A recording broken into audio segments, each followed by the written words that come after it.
निर्दोष टूरिस्ट जो कि घूमने गए हैं उन पे आतंकियों का इस तरीके से बड़े हथियारों का इस्तेमाल करके गोली चला देना, कुछ सीरियस सवाल भी गृह मंत्रालय की तरफ तो उठ ही रहे हैं। आदिल शाह का जो वहाँ घोड़े चराता था, जिस तरीके से उसने दिलेरी दिखाई, वो तो कश्मीरी था ना। हाँ। वो तो मुस्लिम था ना। उनके ऊपर कार्रवाई होनी चाहिए, होगी नहीं होगी ये मैं नहीं कह सकता। उनके ऊपर कार्रवाई होनी चाहिए, उन्हें सार्वजनिक माफी भी मांगना चाहिए। उसके बाद भी आपने देखा होगा निशिकांत दुबे चुप नहीं हुए।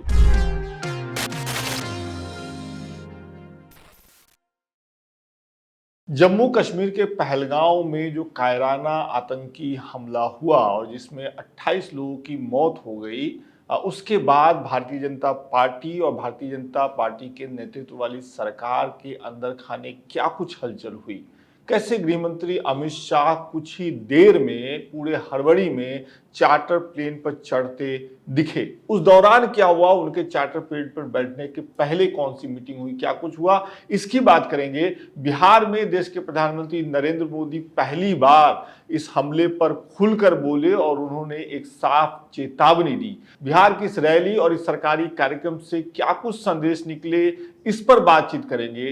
बिहार विधानसभा चुनाव से पहले चिराग पासवान कैसे तनातनी का माहौल बना रहे हैं और उससे क्या कुछ हासिल होगा, इस पर भी चर्चा होगी। और इन सभी मुद्दों पर चर्चा करने के लिए ऑफ कैमरा के गेस्ट आशुतोष हमारे स्टूडियो में हैं। आशुतोष, बहुत बहुत स्वागत है आपका। धन्यवाद सर। एक बात होती है फोटो ऑप की कि ठीक है, गृह मंत्री का वीडियो आ गया कि वो बहुत हड़बड़ी में चार्टर प्लेन पे चढ़ रहे हैं, वो गए, वो हेलीकॉप्टर से भी घूमे, वो वहाँ पे उन्होंने प्रभावित लोगों से भी बातचीत की। लेकिन एक बड़ा सवाल ये जो गृह मंत्रालय की तरफ पूछा जा रहा है इस घटना के बाद कि देश की संसद में गृह मंत्री अमित शाह ने खड़े होकर के कहा था कि अब जम्मू कश्मीर में किसी बड़े आतंकी हमले की गुंजाइश नहीं है, हमने कमर तोड़ दी है, तमाम वो इंतजाम किए गए जिससे आतंकियों को एलिमिनेट कर दिया गया। उसके बाद इतना बड़ा हमला हो जाना जम्मू कश्मीर में और निर्दोष टूरिस्ट जो कि घूमने गए हैं उन पे आतंकियों का इस तरीके से बड़े हथियारों का इस्तेमाल करके गोली चला देना, कुछ सीरियस सवाल भी गृह मंत्रालय की तरफ तो उठ ही रहे हैं। तो इनको लेकर के क्या तैयारी, आपको ये क्या दिखा कि मैं इसको दूसरे तरीके से देखता हूं। अच्छा, जम्मू कश्मीर में अगर आप देखेंगे कमोबेश पिछले कुछ सालों में, जैसे G20 का इवेंट इन्होंने वहाँ किया, कई तरीके से इंटरनेशनल समिट किया, दूसरे देशों के जो व्यापारिक गतिविधियों को बढ़ाने का काम जम्मू कश्मीर में, बड़ी बड़ी बैठकें वहाँ कराई। और कहीं न कहीं ग्रामीण क्षेत्रों में, सीमाई क्षेत्रों में इन्होंने पहले गांव भी, मैं HM के 2 कार्यक्रमों में रहा, जिसमें उन्होंने कहा कि जो भारत का पहला गांव, जो अंतिम गांव से पहला गांव किया, वहाँ के बच्चों को दिल्ली लाए, देश भर में घुमाया। तो कहीं ना कहीं एक माहौल पॉजिटिव बनाने का बड़ा अच्छा प्रयास केंद्र की ओर से और गृह मंत्रालय की ओर से किया जाए। मुझे याद है कि 2 कार्यक्रमों में मैं खुद गृह मंत्री के साथ था, जिसमें वो कश्मीर घाटी से आए हुए बच्चे जो स्कूलों में थे, जो उनके टीचर्स थे, उनके साथ उन लोगों से मिले, वो उनके अनुभवों को सुना, उनको बताया कि आप हवा महल देखे जयपुर जाकर तो कैसा लगा, दिल्ली में आए तो आपको कैसा लगा, ताजमहल देखकर कैसे लगा। तो कहीं ना कहीं HM की ओर से और होम मिनिस्ट्री की ओर से एक जम्मू कश्मीर में एक ना डोर टू डोर वाला कनेक्ट बनाने की कोशिश की जा रही थी। निश्चित तौर पर ये घटना एक तरीके से बहुत बड़ा सवाल तो उठाता ही है, लेकिन आपको देखना पड़ेगा पहलगांव का जो इलाका है जिसके ऊपर ये घटना हुई है, थोड़ा सा ऊपर जाके आपको पता है कि वहाँ अमूमन कभी इस तरीके के हमले होते नहीं हैं, है ना। और अचानक 3 लोग आते हैं और इस तरीके का जो जानकारी है 4 लोगों की शायद जानकारी, 4 3 का तो स्केच आया हुआ था मैंने, तो आकर चले जाते। तो वहाँ कहने का मतलब ये है कि इस तरीके की घटनाएं वहाँ होती नहीं थी अमूमन। आपने एक नाम शायद गौर किया होगा, आदिल शाह का, जो वहाँ घोड़े चराता था, जिस तरीके से उसने दिलेरी दिखाई, वो तो कश्मीरी था ना। वो तो मुस्लिम था ना। लेकिन वो जाकर न सिर्फ आतंकवादियों को ये कहा कि तुम धर्म के आधार पर किसी को मत मारो, ये हमारे मेहमान हैं, इन्हें मत मारो चाहे जिस धर्म के लोग हो। और यही नहीं, उसने उनका मतलब गन भी की कोशिश की, गन छीनना, भाई गन छीन रहा था उनसे। तो कहीं ना कहीं ये बदलाव का ही तो है जो कश्मीरी आप क्या बड़े समय तक वहां पे पत्थरबाजी की घटनाएं होती रही हैं और एक इंडियन फोर्स और भारतीय आम नागरिकों को लेकर के भी एक बड़े तबके में, कश्मीर के बड़े तबके में नाराजगी दिखती थी। अब वो कह रहे हैं कि अब वो बदलाव हुआ है। आप कल की स्थितियां देखिए, कल जम्मू कश्मीर पूरे का पूरा लगभग बंद रहा और जम्मू कश्मीर के लोगों ने प्रधानमंत्री और गृह मंत्री का एक तरीके से तारीफ किया। लोग ऐसे वीडियोस भी आ रहे हैं, तमाम लोग ये कह रहे हैं कि नहीं, पहले से स्थितियां बेहतर हुई थी और उन बेहतर होती हुई स्थितियों पे जो ये दाग लगा ये बड़ा नुकसान करेगा। वहाँ के लोग खुद कह रहे हैं, जिस तरीके से टूरिस्ट वहाँ से लौट रहे हैं, ऐसे वारदात वहाँ कम होते थे। वो अब सवाल ये है कि ये घटना तो हो गई जी। अब वो जो 4 आतंकी हैं उनसे तो सुरक्षा बल निपट लेंगे कहीं ना कहीं तो निपट ही लेंगे, इतना तो हमें भरोसा है अपने सुरक्षा बलों पे। और जैसा आज देश के प्रधानमंत्री नरेंद्र मोदी ने कहा भी है बिहार से कि भाई कल्पना से परे जाकर उनको जवाब मिलेगा। बिल्कुल। लेकिन दूसरा सवाल ये है कि इस घटना के बाद वहां जो टूरिस्ट गए उनके मन में जो डर था वो तो एक मिनट के लिए चलिए वो अपने यहाँ लौट के आ जाएंगे तो, लेकिन जिसको जम्मू कश्मीर में ही रहना है, जिसको घाटी में ही रहना है, और जो कुछ उसमें से लोग होंगे जो भारतीय जनता पार्टी का झंडा उठाए रहेंगे या भारतीय जनता पार्टी के कार्यकर्ता होंगे, उनकी सुरक्षा कैसे मुहैया कराएगी सरकार? इसको लेकर कुछ तैयारी? मुझे लगता है निश्चित तौर पे 2 दिन गृह मंत्री वहाँ बिताए हैं और ये गंभीर सवाल उठता भी है। अगर आप पिछले जम्मू कश्मीर में कुछ हमलों को देखेंगे तो आप पाएंगे कि भारतीय जनता पार्टी के नेताओं को निशाना बना गया, उनके घरों को निशाना बनाया गया। उसके बाद में जो दूसरे प्रदेशों के हैं, यूपी बिहार के जो मजदूर हैं उनको निशाना बनाया गया, जो दूसरे जगह सरकारी विभागों में दूसरे प्रदेशों के लोग काम करते हैं उनको निशाना बनाया गया। तो कहीं ना कहीं ये सवाल तो गृह मंत्रालय के ऊपर भी है, भारत सरकार के ऊपर भी है कि वहाँ कैसे ये ताना बाना, ये जो सामाजिक ताना बाना है उसको दुरुस्त करने के लिए क्या रणनीति बनाएंगे, क्या स्ट्रेटेजी बनाएंगे। भाई एक बात बताइए, अगर ऐसे ही सरपंचों को मारा जाएगा तो क्या घाटी में कोई चुनाव लड़ेगा? क्या भाजपा के सिंबल पे कोई जाएगा? निश्चित तौर पे इस पे बात हुई है और बहुत मजबूती से बात हुई है। ये भी बात हुई है कि जिन नेताओं को सुरक्षा देना है उनकी सुरक्षा बढ़ाई जाए, उनके लिए सुरक्षा की व्यवस्था की जाए। और मुझे लगता है जम्मू कश्मीर में जो एक वेव अभी चल रही थी कि पूर्ण राज्य का दर्जा दिया जाए, कहीं न कहीं इसको भी एक बड़ा झटका फिलहाल लगा है इन स्थितियों को देखते हुए। अब स्थिति फिर से हो जाएगी कि पहले शांति बहाल हो, शांति बहाल होने वाली उसके बाद ही बाकी चीजें होंगी। तब जाहिर सी बात है तभी हो सकती है। अब वो डिबेट तो पीछे चला गया ना। आप सोचिए कि 4 लोग आते हैं और आज देखिए लगभग हर स्टेट में मातम है। आज आपने बिहार का घटना देखा, उत्तर प्रदेश में देखा जब शव पहुंच रहे हैं, पार्थिव शरीर पहुंच रहे हैं, राजस्थान में देखा आपने, उड़ीसा में देखा आपने, छत्तीसगढ़ में आपने देखा किस तरीके से। तो कहीं ना कहीं शोक और नाराजगी की एक लहर उठ रही है। आप देखिए कि देश में हर नो डाउट। और आज ही बात हो रही थी किसी से, तो मैं सुबह में कह रहा था कि जो आज देश के प्रधानमंत्री ने बोला है बिहार की धरती से, अभी देश की 90% आबादी यानी मैं तो कह रहा हूँ कि 99% आबादी, कुछ लोग हैं जो शांति चाहते हैं, हमेशा चाहते हैं कि यथास्थिति बनी रहे, मैं उनकी बात कर रहा हूँ। 99% आबादी यही सुनना चाह रही थी कि हम जिन्होंने ऐसा किया है उनसे हम बदला लेंगे, जिन कड़े शब्दों का इस्तेमाल प्रधानमंत्री मोदी ने। निश्चित तौर पे आप देखिए कि वो एक तरीके से सरकारी कार्यक्रम था और उन्होंने अपने कार्यक्रम की शुरुआत ही जो मारे गए उनके लिए शांति करके, जो अस्पतालों में हैं उनको जल्दी स्वस्थ होने की कामना करने के साथ जो शब्द यूज़ किया और जो लहजा था उनका साफ था कि हम उनको मिट्टी में मिलाएंगे और उनके कल्पना के परे वाला दंड उन्हें देंगे। तो जाहिर सी बात है ये बात पूरा देश क्या पूरी दुनिया प्रधानमंत्री के मुंह से सुनना चाह रही थी। और मुझे लग रहा है जिस तरीके से पाकिस्तान को लेकर वो जल समझौते का जो एक्शन जो लिए हैं उस पर एक्शन ले लिया गया। इनके जो एम्बेसी थी इनको कह दिया गया भैया बाय बाय टाटा।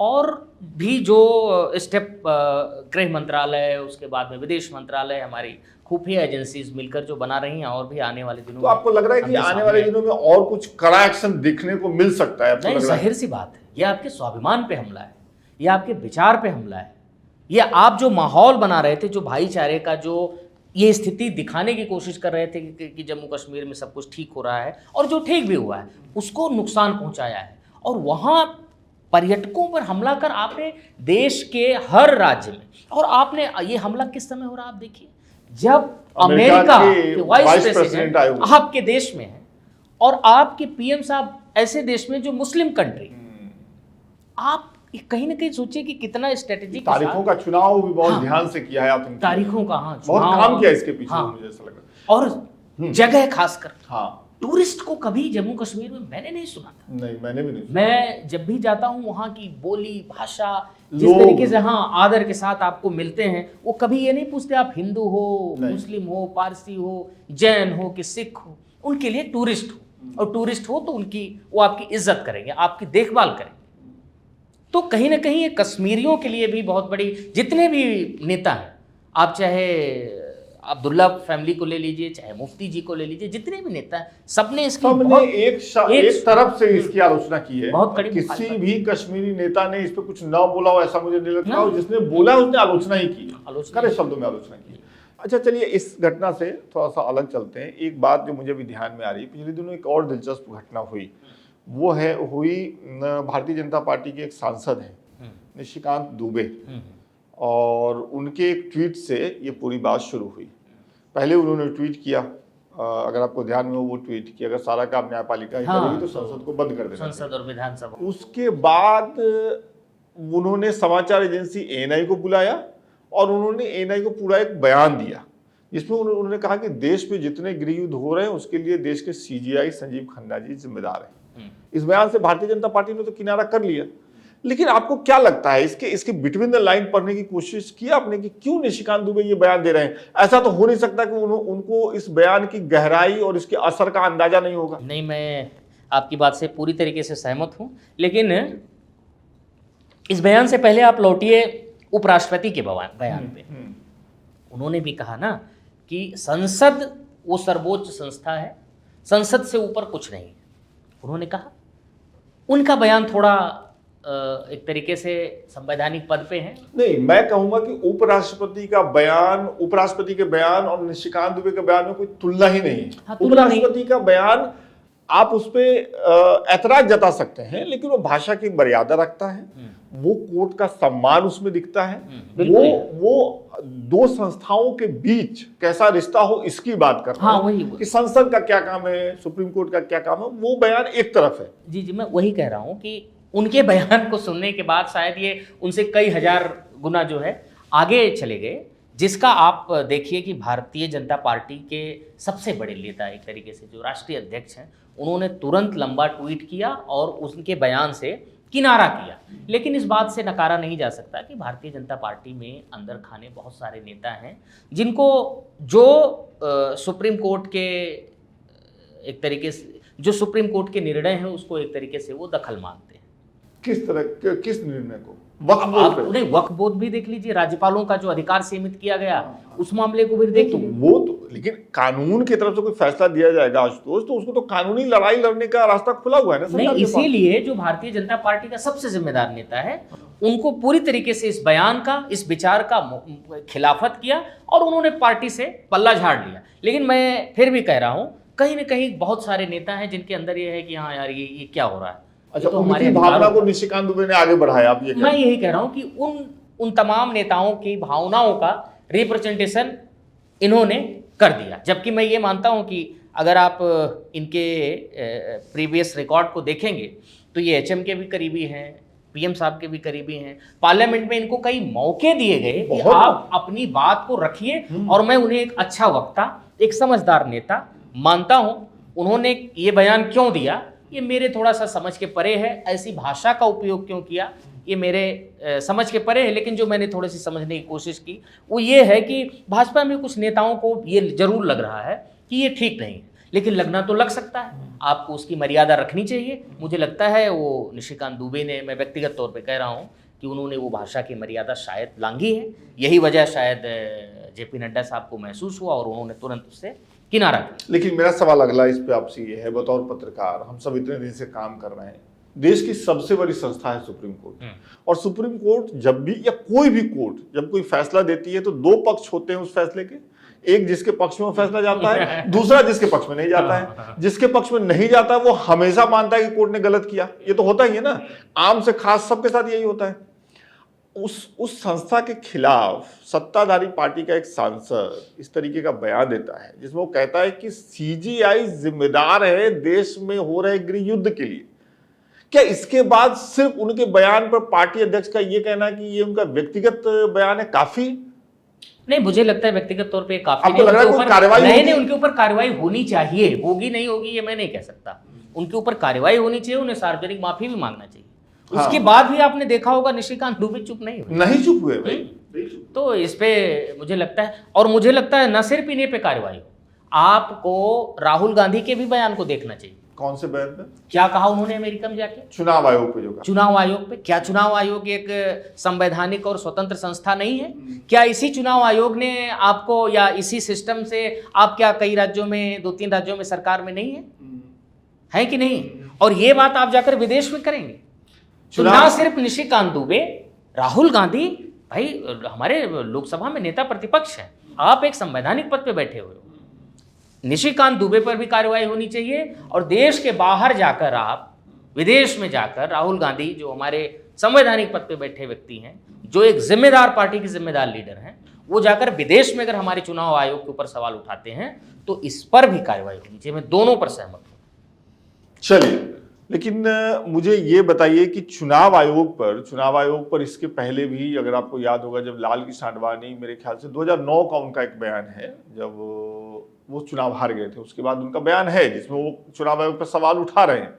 ये अपनी यादाश्त में है कि चुनाव के बाद पार्टियां, नेता चुनाव आयोग के थोड़े से सवाल जवाब करती हैं, लेकिन सुप्रीम कोर्ट पर आज तक मैंने किसी को इस तरीके का बयान देते हुए नहीं सुना। अगर आपने सुना होगा तो मैं इससे तो पूरी तरीके से सहमत हूं। इसमें कोई, एक पत्रकार के तौर पे, एक देश के नागरिक के तौर पर, एक संवैधानिक स्ट्रक्चर में रहने के नाते मुझे लगता है कि जो उसको अधिकार प्रदत्त है या जो उसकी गरिमा है, उसकी मर्यादा बनी रहनी चाहिए, उसको सबको बनाए रखना, चाहे उसमें राहुल गांधी हो, चाहे निशिकांत दुबे हो, चाहे संस्थाओं की गरिमा बनी रहनी चाहिए। चलिए, हम लोग चलते हैं बिहार। आज जब हम लोग बातचीत कर रहे हैं तो प्रधानमंत्री नरेंद्र मोदी एक सरकारी कार्यक्रम में शामिल हुए बिहार में। उसको चुनावी रैली भी आप कह सकते हैं, क्योंकि बिहार में चुनाव होने वाले हैं, जनसभा थी, लोग मौजूद थे, तमाम बातें कही गई वहां से। एक बात जो प्रधानमंत्री मोदी ने कही, वो महिलाओं को लेकर कही। कितनी महिलाएं आगे बढ़ रही हैं, तमाम चीजें हो रही हैं। अभी रिकॉर्डिंग से पहले जब आपसे बात हो रही थी तो आप अपनी एक साथी का जिक्र कर रहे थे जो एबीवीपी में थी, बाकी संगठनों में काम किया, और आप बता रहे थे कि वो निराश थी, लेकिन पिछले दिनों कुछ ऐसा हुआ कि उन्होंने कुछ अलग हाल बयान किया, थोड़ा बताइए। नहीं, वो क्या है कि अपनी पुरानी परिचित हैं और वो भारतीय जनता पार्टी के अनुसांगिक संगठनों में भी रहीं, महिला मोर्चा में भी कई जगह रहीं। और अब जब मैं उनसे मिला कुछ दिन पहले तो मुझे थोड़ा पहले से मैं तो मुझे उनमें थोड़ा सा निराशा लगा कि आशुतोष कुछ हो नहीं रहा है, अब बहुत काम कर लिया, कोई पूछने वाला नहीं है। तो आपके पिछले एपिसोड के बाद जो मेरा थोड़ा सा भाजपा में जानने सुनने का था कि महिलाओं में क्या चल रहा है, उनके बीच, या जो उस पार्टी से जुड़ी हुई उनका क्या है, तो बहुत सारे लोगों से स्टेप टू स्टेप 1 दिन में फ़ोन से या मिल के बातचीत किया, तो मैंने पाया है कि बीते कुछ महीनों में, या कह लीजिए 1 आध साल के अंदर, महिलाओं में भारतीय जनता पार्टी को लेकर एक भरोसा जगा है, एक उम्मीद जगी है। उसी की बात मैं, वो जो हमारी साथी उनका कर रहा था, वो उन्होंने खुद ये बात कही कि मुझे अचानक कुछ दिनों से मुझे मेरी सक्रियता को, मेरे कामों को लेकर सराहा गया, फ़ोन आया आला कमान की ओर से, क्या कर रही हो, कैसे है, आगे क्या चल रहा है।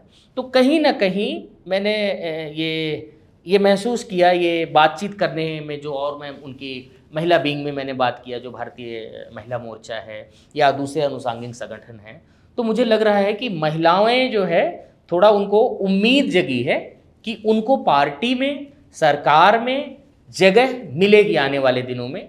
आज जब प्रधानमंत्री मोदी जी ने ये बात कही बिहार में कि भाई महिलाओं को हमें सशक्त करना है, बिहार उसका एक आदर्श मॉडल है, वहाँ 50% से अधिक जो है पंचायत चुनाव में दिया गया है, जो कि देश में शायद पहली बार किसी पंचायत चुनाव में दिया गया है। हमको इन्हें एम्पावर करना है, इसमें दलित, शोषित, गरीब, वंचित महिलाओं का जो प्रतिनिधित्व कर रही हैं, वो सरकार अपनी बात रख रही हैं, समाज सेवा में आगे आ रही हैं।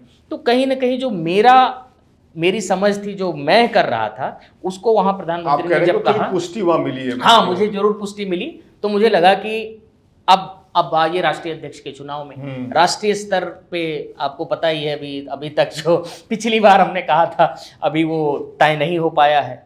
लेकिन जो भारतीय जनता पार्टी का एक इंटेलेक्चुअल वर्ग है, जिनसे मैं किसी एक दो जानता हूँ, मिला हूँ, वहाँ महिलाओं को लेकर एक चर्चा चल रही है और गहन चर्चा चल रही है। हम यूपी बिहार से, आपको भी पता होगा, हमारे यहाँ भी एक कॉन्सेप्ट है प्रधानपति वाला। तो भारतीय जनता पार्टी इस पर काम कर रही है, उनका इंटेलेक्चुअल वर्ग इस पे काम कर रहा है कि कोई ऐसी स्थिति ना आए कि विधायक पति, सांसद पति वाला, यानी कि जो एम्पावर्ड महिलाएं हैं, चाहे वो स्मृति ईरानी के रूप में हो, चाहे वो निर्मला सीतारमण जैसी हो, या फिर जो और भारतीय जनता पार्टी, मतलब वो उनके ये पीछे ये ना दाग लगे कि ये प्रधानपति या महिलापति या ऐसा कुछ वाला जो अपने यहाँ बिल्कुल।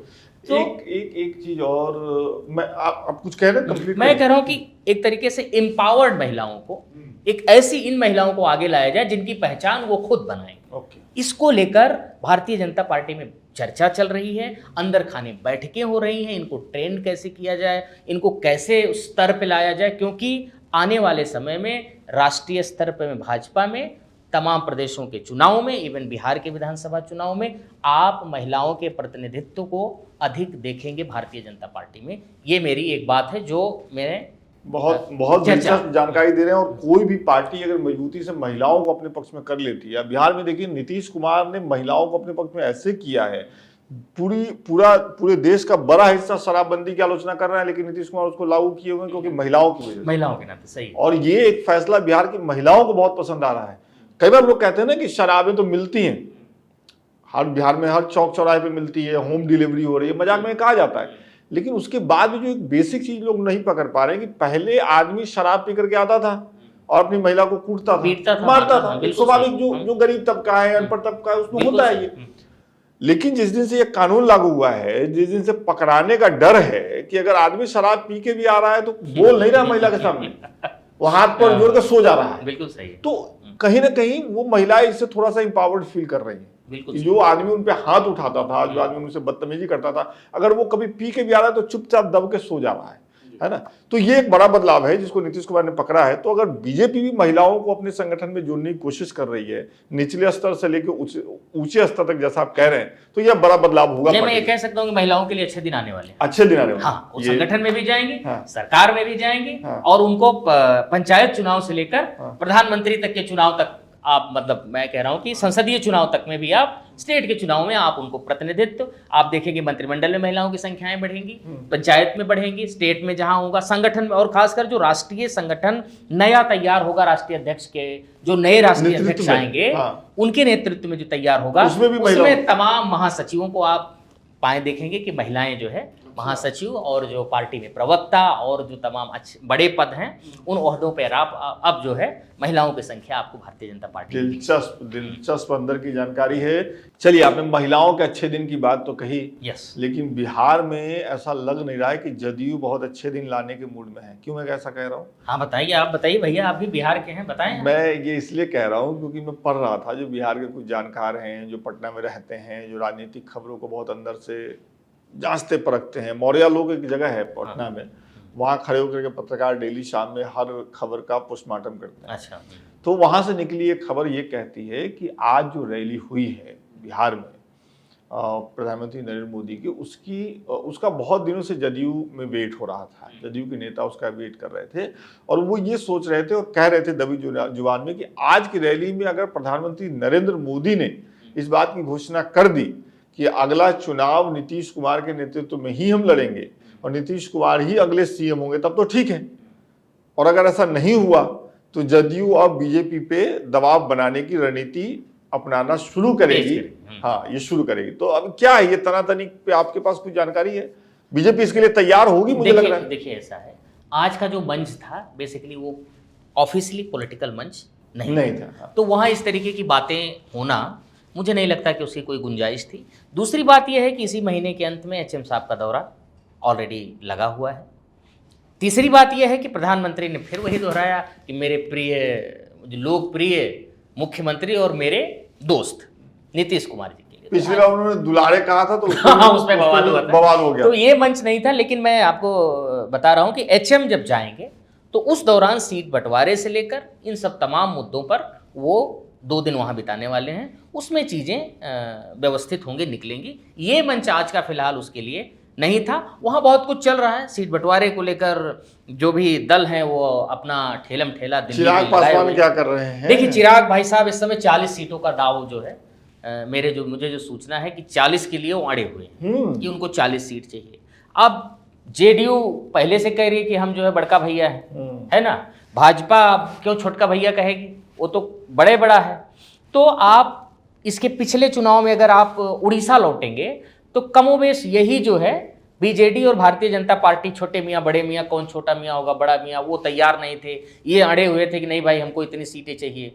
तो अगर जाहिर सी बात है स्थितियां जो हैं उसमें आपको जेडीयू के साथ तालमेल बनाना है, तो अगर आप बराबर सीटों पे आते हैं, मान लीजिए 100 सीट आप ले लिए, 100 सीट आप ले लिए, है ना, तो बता 43 सीट हाँ, था। तो उसके बाद में भी कई छोटी पार्टियां हैं।